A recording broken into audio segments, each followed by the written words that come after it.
It's 5 p.m. across India. I'm Shubhendu Ghosh, live from New Delhi. You're watching DD India Global, bringing you all the day's big stories from across India and the world. My colleague Ollie Barrett is joining us today from London. Ollie, it's good to see you. Hi Shubhendu, it is 11:30 here in London, 12:30 p.m. across Central Europe. Coming up in the next half an hour, we'll let you know what next potentially for the Middle East crisis. We'll hear of an artificial intelligence international deal, and we'll get lots more from around the world as well. First, the headlines. Final day of ceasefire between Israel and Hamas. Both sides raise concerns over names of hostages and prisoners to be released today. Tensions rise in the Korean Peninsula. North Korea increases deployment at borders with South Korea following a suspension of mutual military accord. Uttarkashi Tunnel collapse rescue efforts to continue despite expected rains. Prime Minister Narendra Modi closely monitoring the situation.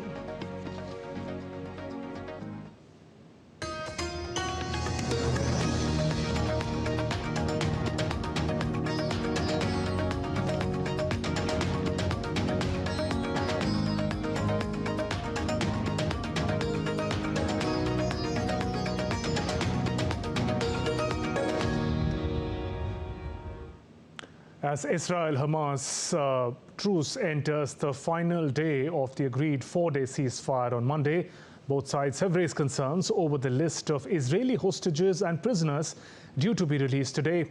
An official said Qatari mediators were working with both Israel and Hamas to resolve the issues and avoid further delays.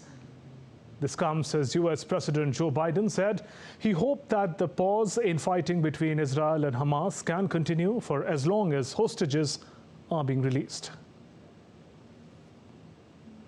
Meanwhile, EU's foreign policy chief Joseph Borrell said the four-day truce is an important first step in the Israel-Hamas conflict, but much more is needed to find a way out of the crisis. Now we have a recent agreement on a four-day truce and the release of civilian hostages. This is an important first step. We appreciate the role of Qatar, Egypt and others in achieving it. A Palestinian state in Gaza, in the West Bank and East Jerusalem is the best and only long-term guarantee for Israel's security. There will not be peace or security for Israel without a Palestinian state. And DD India correspondent Sarah Coase joins us live from Tel Aviv. Sarah, what is the update on the hostages and prisoners being released today?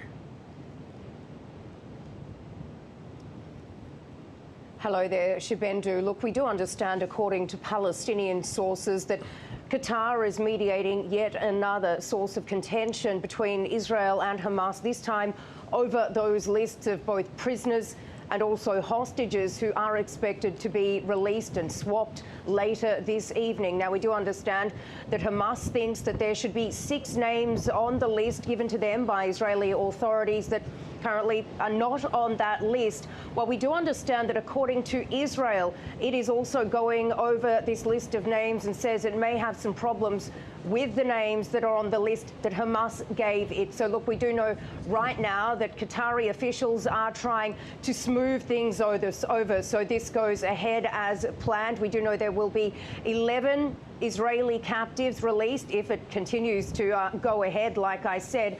But the point of contention with the Palestinians here, or with Hamas rather, I should say, is they think that Israel should be abiding by a principle of seniority. This means that people who've been jailed for the longest should actually be released first, rather than young people potentially who may have been arrested after October 7. So look, more diplomacy, more mediation going on ahead of this potential release tonight. Right, Sarah, it's the final day of the much anticipated ceasefire. What happens next?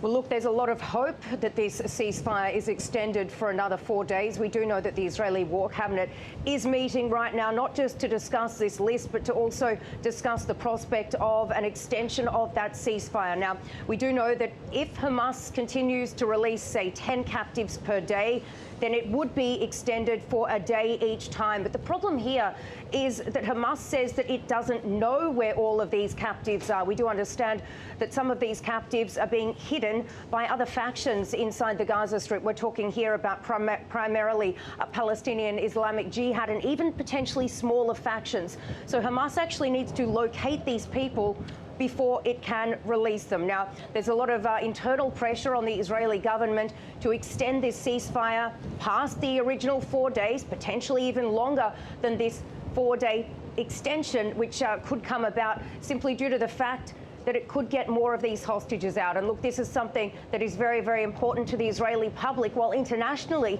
we do know that the Biden administration, along with a number of other world powers, they are pushing the Netanyahu government to increase this ceasefire so that more aid can get into the Gaza Strip. We do know that the situation down in the coastal enclave remains dire.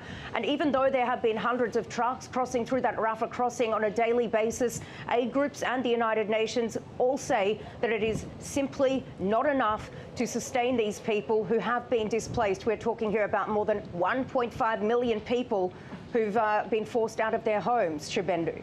Sarah, thanks very much for joining us with those updates. Earlier, in the third exchange of hostages under Israel-Hamas truce deal, 17 hostages were freed on Sunday, which included 14 Israelis and 3 Thai citizens.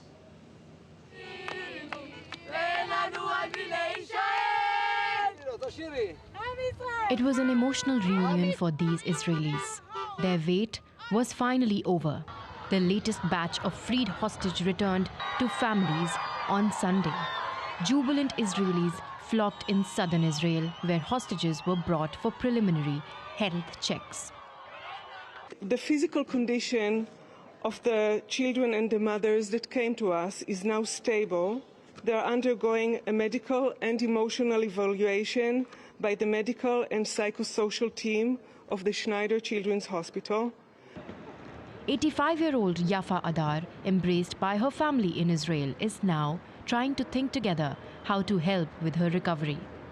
I can say that she's tough, and I can say that she said that she was thinking about the family a lot, and that it helped her survive, and that she could hear the voices of the great-grandchildren calling her, and that it gives her a lot of power. Another Israeli-Irish child hostage, Emily Korenberg, also reunited with her sister, Natalie Hand. Her father, Tom Hand, said that his daughter has lost weight but was doing better than expected. We finally got Emily back from the hands of the Gazan terrorists.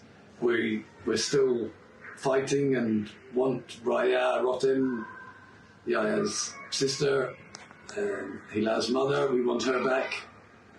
As they promised, they wouldn't release children without their mothers, but they did. We're in the hospital, Safra Tel HaShomer, taking care of Emily.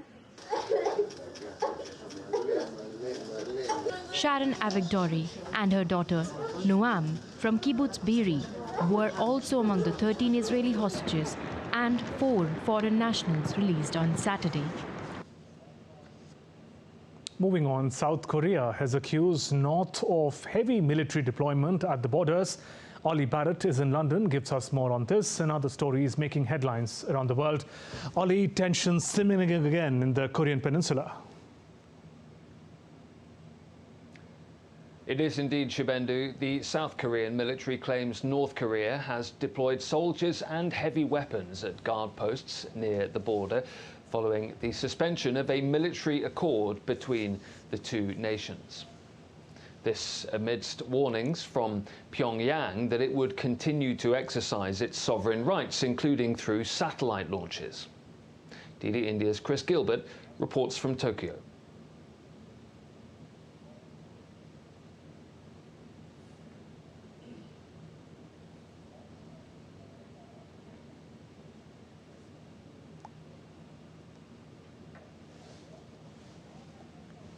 North Korea did provide China some continues notice to that it was grapple with a going to surge of attempt another satellite launch sometime before December. It did so. It followed through on that just under a week ago. At that time, it said it was intended to launch more satellites in that window, which we've not seen yet, of course, but it is repeating those vows at the moment.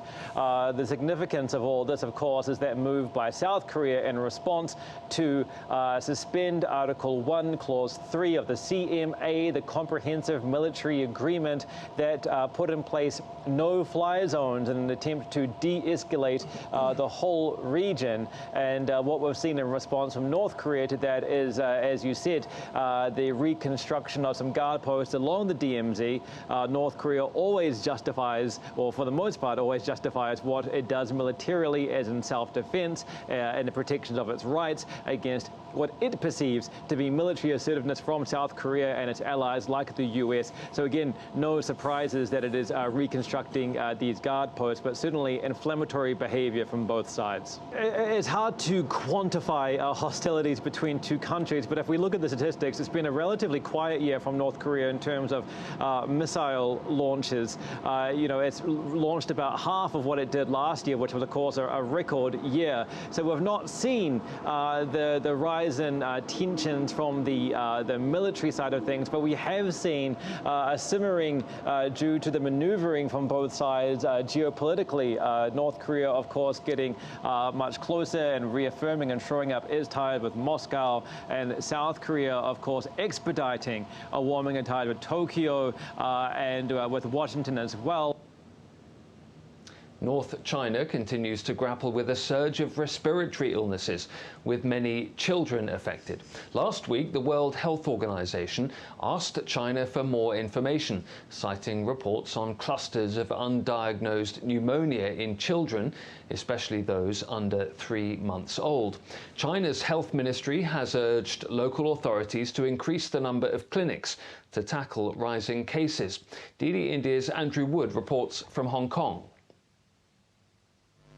Well, the picture that's emerging from Beijing, the official picture, is that this is being taken seriously, that there's an unusual rise in the number of respiratory illnesses, especially flu, that several different bacteria and viruses, pathogens as they're called, are involved.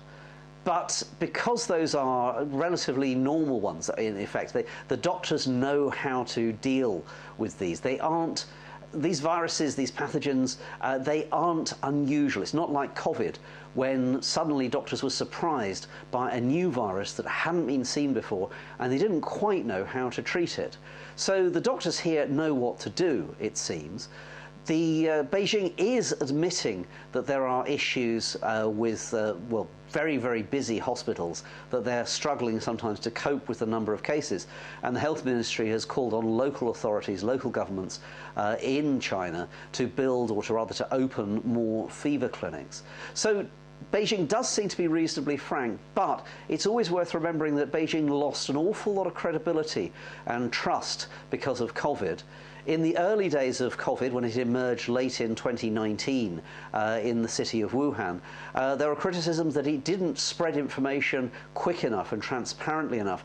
And do remember that the Chinese doctor who first identified COVID and noted this cluster of unexplained new illnesses or cases, he was actually punished by the Chinese police at first, rather than praised, because he was thought to be spreading rumours without authority. In Hong Kong, I'm Andrew Wood, reporting for DD India. Next to West Africa, where Sierra Leone is under military curfew and has been since Sunday, after armed gunmen attacked the military's main and largest barracks in the West African nation's capital of Freetown. The government says investigations are ongoing and several people involved have been arrested, although without confirming the identity of the attackers. In the early hours of this morning, there was a breach of security at the military barracks at Wilberforce in Freetown. Some individuals attacked the military armory and other locations in Freetown, including Pademba Road Correctional Center. In the event, prisoners escaped. The attackers have been repelled by a combined team of gallant security forces, and calm has been restored. Most of the leaders have been arrested. DD India's Ajak Mangut reports from Abuja. Sierra Leone's President Julius Maada Bio says his security forces successfully repelled the renegade soldiers who attempted to break into a military armory. In a televised address, he described the events as a breach of security and an attack on democracy without calling it an attempted coup. President Maada Bio warned that all those responsible for the attack will be held accountable. A nationwide curfew was declared after gunmen attacked the military's main and largest barracks, including a major prison holding more than 2,000 inmates. The country's Civil Aviation Authority urged airlines to reschedule flights, and a directive was reportedly given to close the borders. Sierra Leone has been tense since President Bio's re-election in June. The poll results were rejected by the main opposition candidate. In August 2022, at least 21 civilians and 6 police officers were killed in an anti-government protest in Sierra Leone, which is still recovering from a 1991 to 2002 civil war in which more than 50,000 were killed. President Bio said the protests were an attempt to overthrow the government. The events in Sierra Leone come at a time when democratically elected governments in West Africa have been overthrown by the military. About 5 countries have experienced coups since 2020. The regional bloc, the Economic Community of West African States, condemned the plot to disrupt peace in Sierra Leone. Ajak Mangut in Abuja, reporting for DD India. Staying in West Africa, but moving to environmental issues, coastal communities in Ghana's capital, Accra, are being gradually wiped out due to erosion. Environmentalists say the rise in sea levels linked to climate change is largely to blame, and they're warning the situation is likely to get worse if action isn't taken to reverse the trend. DD India's Nabil Ahmed Rufai reports. This house hanging over the cliff edge was once home to Bawa Seidu. He lived here with his family until the sea began to claim it. When I was a young boy, the sea was very far from my house. Even during high tides, the sea never came close to destroying our houses. But when I turned 25 years old, I noticed that the sea had moved closer to my house and the tidal waves started to wash buildings away. Ghana loses about 2 meters of its coastline every year to coastal erosion.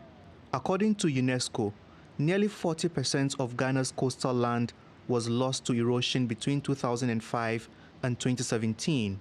Hundreds of people in this community have already been displaced. Experts blame rising sea levels linked to climate change and other human activities. A few years ago, this area was a drinking spot for partygoers who came to the beach. Now it's totally gone, and what remains are the pillars of the former recreation place. The government has been responding to the situation by constructing sea defense walls along the shoreline, but the project has been halted due to the lack of funds. Experts say the country must turn to climate adaptive measures, which are less costly. Mangroves, cultivation can help, manage, the sea level rise and the impact of the sea in communities. So maybe we could start doing this kind of engagement or interventions whilst we expect, government to take action. In 2009, developed countries pledged to contribute $100 billion in climate finance annually to help developed countries adapt and mitigate against climate change. The support was to begin in 2020 and end in 2025, but analysts are concerned the commitment has not been met, which is why developing nations continue to bear the brunt of environmental change. They must also make available the appropriate technology, that we as Africans can use to address the impact of climate change. Of course, when it comes to technology, we're not talking about the green economy, the renewable energy, as replacement, for dirty fuel or fossil fuel, if you like. But we need technology, we need support to be able to implement these kind of interventions. But these interventions are a long way from being realized, and all the while, the sea is eroding the land. Bawa Seidu is worried that his community may soon disappear. Nabil Ahmed Rufai, in Accra, Ghana, reporting for DD India. UK Prime Minister Rishi Sunak says there is positive momentum behind the British economy after announcing investment projects worth nearly $37 billion in the private sector. Rishi Sunak is holding a summit on Monday with global executives as part of his bid to restore the country as Europe's top foreign direct investment destination. The British Prime Minister hopes his wooing of foreign investors will help speed up Britain's economic growth.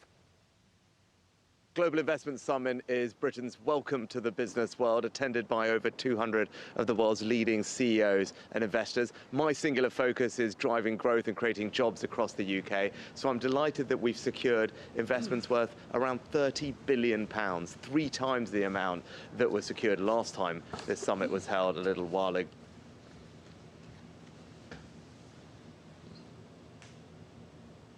And with that, Shibendu, back to you in the studio in Delhi.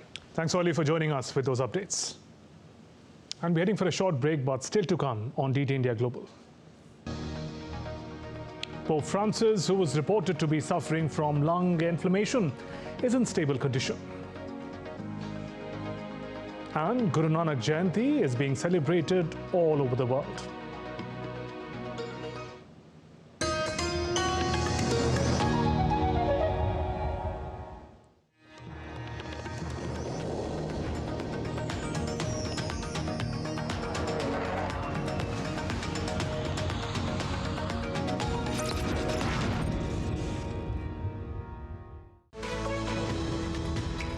We just don't bring you the news as it unfolds. We get to the heart of the matter. We don't just present facts. We demystify complex social, political and economic events. We break stories that shape the world's present and future because you deserve the truth. I am Tanvi Taneja from New Delhi. I'm Ollie Barrett from London. I'm Nick Harper from Washington, D.C. Join us on DD India Global Monday to Friday at these times.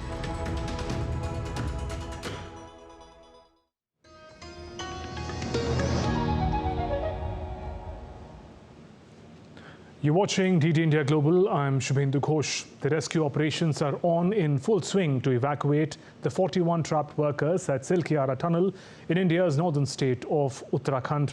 The remaining parts of the auger machine stuck in the rubble were removed today. Vertical drilling is being done to make an escape route for the trapped workers. Meanwhile, a delegation led by Principal Secretary to Prime Minister Pramod Kumar Mishra took stock of the efforts underway. He also spoke to the trapped workers and their families, while Union Home Secretary Ajay Kumar Bhalla inquired about the food items being sent to the workers trapped inside of the tunnel. And DD India's correspondent Dibyendu Mondal spoke to Milind Raj, who is overlooking the entire operation. I'm joined by Milind Raj, who's come here from Lucknow to deploy artificial intelligence and robotic technology. He's a robotic scientist himself inside the tunnel to understand about the health and other parameters inside the tunnel where 41 workers are trapped. Let's find out what this technology is about. Right, so this is a rescue robotic system. In a very simple language, it's going to perform 3 major actions. The first is to detect any kind of hazardous gases. Second, it is going to diagnose any abnormal behavioral changes in the people who are trapped inside it because they are very prone to this. Third, it's going to provide internet service to those areas where hardly any network is available. So the combination of these 3, one system is going to perform within a range of 100 meters from this standalone point. If you could also explain how does this technology work and how are you going to penetrate through the debris? Right. So now there are lifelines, or the approach or the pipe in a more simple language. So the pipes which have been built to give the food and all the supplies, essentials. We are going to use that pipe because the device, the main reception and the sender, so the transmitter device is very small in size, because deliberately I built it as small as possible so that we can use those pipes, those lifelines, and using those lifelines we're going to send the module there. It's going to get the data, send us the feed, the AI will process it, and we're going to execute this mission. Is this technology indigenously made, or have you imported it from somewhere? It is 100% indigenous. It is 100%, and it was created within a very short span of 40 to 45 hours. Of course, thank you for speaking to Doordarshan. And now you can see how the government and rescue authorities are ensuring that technology should be deployed, and artificial technology is going to be deployed to ensure the well-being of the workers who are trapped inside for the last 16 days. This is Dibyendu Model with camera person Gaurav Giri reporting from Uttarkashi for DD India. Let's take a look at other stories making news around the world. On Monday, residents of Moscow woke up to a snow-covered city after a night of first heavy snowfall this year. Parts of the city were buried in massive snow drifts, disrupting transport, delaying flights and making it tough for the pedestrians. The snowfall is expected to continue for the next couple of weeks.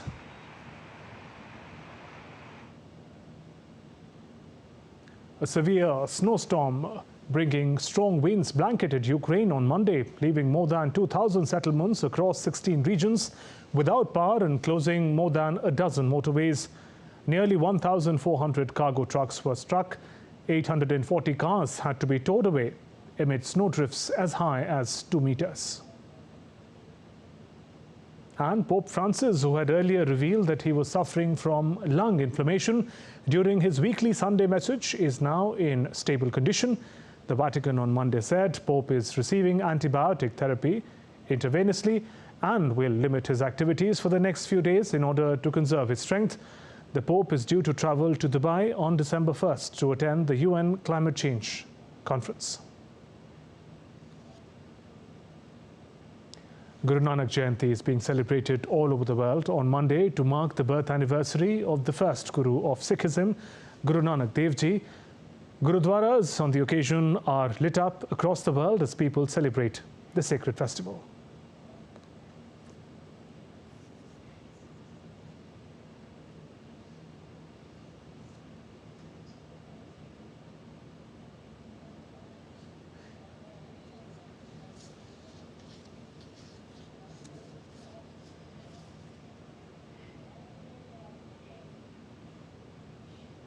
And greetings to you on Guru Nanak Jayanti. That's all for this edition of DD India Global. Do join us at 7:30 p.m. for another edition of the latest update. You can also track all the latest on our social media handles on Twitter, Instagram and Facebook. We are also available on YouTube at ddindia.co.in. We'll conclude for now. Namaskar.